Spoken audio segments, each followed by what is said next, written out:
Now welcome to another edition of News from Naboo with Thor's Lightning Takes. And let's get right to the news. Today we're going to talk about an article that was on StarWars.com that was going over some of the nuanced information that we can have about Skeleton Crew. Alrighty. Next up, 1 month to go. 1 month to go. First off, we found out that they actually did have a conversation with the late Richard Donner, who was the director who had brought together the Goonies. Yep. They actually managed to talk to him a few weeks before he passed in 2021, and one of the things that they took from him is he said the smartest thing, which was when you're looking at a 10-year-old kid, you're not just casting an actor to play a role. You're looking for someone that embodies the spirit of the character, so that's what was always in the back of my mind.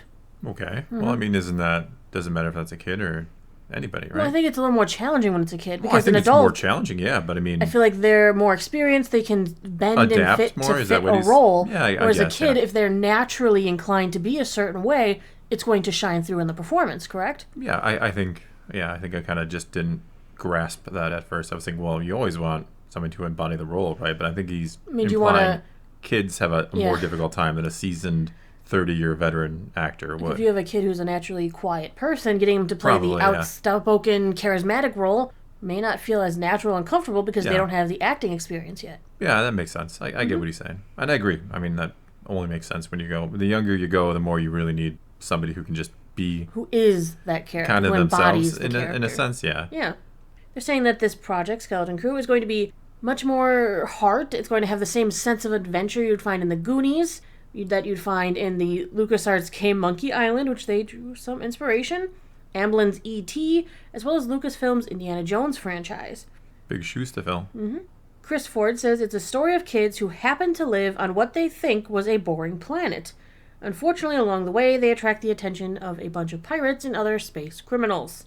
Okay. I mean, that's kind of what we were guessing, right? They think But it's interesting that he calls it that they think is as a boring planet. Well, Does there's that a mean Jedi it's not? ship or something on their planet, right? There's something special There about might be their some planet. sort of history to this planet that they don't know. Well, maybe that's where the treasure is. Maybe the problem is, or the dilemma they'll run into is they want to go home, but home is where the pirates want to be. The treasure is on their planet, so they can't just go home. Why else would this special ship be on their homeworld? Yeah. Well, I mean, I was assuming it crashed there because we see it kind of buried, but it could be that this planet is, now that we have this little tidbit of information, it could be a special planet. Maybe the pirates are looking for it or will look for it because they know its history, and that is the dilemma, not actually just getting home, per se. One interesting thing that they said in this interview, that Watts specifically said, was, Amblin stands out to me because there was a feeling that they took kids seriously. They didn't feel like kids' movies when you watch them as a kid. Even now, looking back, they feel like grown-up films that just happen to star kids. Well, I think what works about them, and mind you, it's not like I've seen Goonies recently, I'll be honest, or E.T. recently. I mean, I've seen those movies multiple times, years ago, decades ago. I think he's on the right track where they take kids seriously, where it's not so much that they just put the kids front and center and they're kind of goofy and stupid. It's like, this is what real kids feel like in the real world. I think is what really works about, say, E.T. or Goonies. You don't really get the sense that they're trying to embellish what childhood is like, if that makes any sense. Like, it does make sense. You know, most kids are not going to go find a pirate ship or whatever it might be, but they feel like real kids that would have gone on that adventure. I don't know. I'm probably making no sense. Well, it's kind of like the same theory that Stranger Things took on. Those kids aren't acting like a bunch of goofy children. They're not acting goofy, and they're not acting totally adult, too. I think sometimes... They're acting like kids who are doing their best to behave as if they were. They're actually kids, yes. One way or the other. It's not that they're so immature that you're like, this is just kind of stupid. It's not like they're acting so mature that you're like, well, they're just little mini adults. It's kind of, they actually capture what it is like to be a kid, or how kids actually act or would respond. Right. Which is very difficult, I think, for adults, because we want to add logic to everything we do. Ford says, I think many of us craved that same feeling of escape and empowerment when we were younger. We've all pondered our place in the universe, and this story explores the galaxy through a unique perspective, which is the curious mind of the child in all of us. In this case, an imaginative daydreamer, a risk-taker, a loyal best friend, and a tech whiz. These kids are in danger. They're in over their heads. The daydreamer has to be Wim. Well, yeah, I think we can peg them all. Can't we? The best friend is, of course, Neil. The risk-taker would be Fern, and the tech whiz has to be KB, Geordi the Forge's daughter. So the series is supposed to center on a pair of two best friends. We've got Wim and Neil, as well as Fern and KB.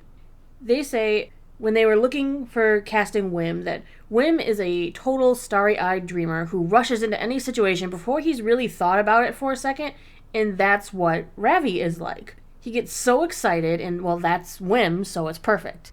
Yeah, I mean, I think that sums up a lot of kids. Don't really give it a lot of thought before acting a lot of the time. Mm-hmm. Looking at Fern, she's played by Ryan Kira Armstrong.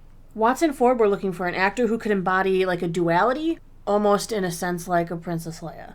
Okay. They say Ryan is Fern. We wanted a kid that was really smart and could play like the good, sweet daughter of someone in a government, but also be like a tough rebel who tries standing up to bullies. Ryan has that intelligence and duality. She's a great actor and very thoughtful about her choices. All right. Mm-hmm. Mini Princess Leia. Those are big shoes to fill as well. Fern's best friend KB is played by Kiriana Crater, and they say that this character was actually different in early drafts. Crater's portrayal is what changed it into what they went with KB in showcasing like a very intelligent tech character. It says, I remember when we saw Karina's audition for KB, and she was just kind of strangely quiet and thoughtful. It was a very specific choice. Okay. Mm-hmm. And then we've got Neil. Neil is mostly a lot of mocap, a lot of facial expression. And they said Robert Timothy Smith was the total wild card. We initially thought of Neil as this sweet, shy, little blue elephant-like alien, but Robert always came at it in this other oblique angle. He's like a comedian. He's always telling jokes and doing bits, and it's always really sweet. He's just trying to get a rise out of you or a laugh. That allowed us to try something different, a funnier performance options for Neil, to let him be a little more neurotic and unique. All right. I'm glad they didn't just go with, look, he's an alien, he's sweet and shy. I'm kind of glad they're taking a different angle with that. It's kind of funny because when you look at him, that's the impression you get. But we haven't heard him talk too much. A little bit, yeah. And then we have their discussion about Jod Nanawood. Okay, good old Jude Law character. They wanted to cast him before they even talked to him. This is who they wanted. Here we go again. Yeah. This is the Acolyte all over again. Ford says we wanted that sense of roguishness, that feeling that he's a leading man that happens to get stuck with these kids. And Jude Law was all in. They said they remember the first time they got on the phone with him, he was excited to delve into the character and make him like nuanced and real. He had so many ideas, and we learned that he's a giant Star Wars fan, which is a gift. Oh, really? Mm-hmm. They do say that it was kind of fun watching Jude go toe-to-toe with tiny little alien hand puppets, but watching him bring out that different kind of performance was fun. The last main cast of characters is Nick Frost, who's voicing the new droid SM-33, or as I've been calling him, Smee. Smee, yeah. Smee.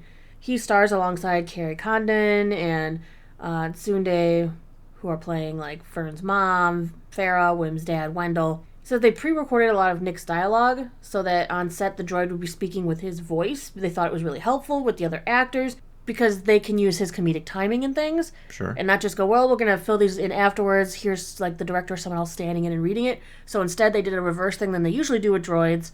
They had the actor record the lines first. They didn't want this just to have the fun Amblin type tone. They wanted that serious tone too, so apparently they imbued their story with thrills of Predator, the serious beats of Empire of the Sun, and Predator? Flight of the Navigator. Predator? Predator. Did they see Predator? I don't know. Will any of the kids make it out of this survive? If it bleeds, we can kill it. Oh boy. And they were encouraged by Jon Favreau and Dave Filoni to approach Star Wars in their own way. They said it was an instinct we had from the beginning. Then later when they talked to those two who are executive producers about the way they were trying to write and approach Star Wars, they were advised to tap into something that you love. You can't just do Star Wars because then you're kind of aping it. You're trying to do what George did when he was trying to make Flash Gordon or a Kurosawa movie. So preparing for this, they kind of revisited their favorite adventure stories and used them as influences, like how Lucas had his own influences, so that they could watch things and kind of move along from there. They said they have to make sure that it's important to create the tension, showing that the galaxy is a scary and dangerous place, and that the galaxy could also be peaceful and boring. Okay, well, I'm sure it can be. Well, look at the planet they're growing up on. Yeah, I mean, it looks pretty peaceful and boring, and hence why the wide-eyed dreamer is seeking out adventure. Man, he's going to get killed by a predator. They do reassure you that you don't have to know anything going into the show, that it's going to be its own little standalone adventure, and they want people to be excited. They want people to have fun with it. They say that was the approach that John took with Spider-Man, about swinging webs and having fun, but having a good story in there too. Hopefully they managed to bring this on into Skeleton Crew.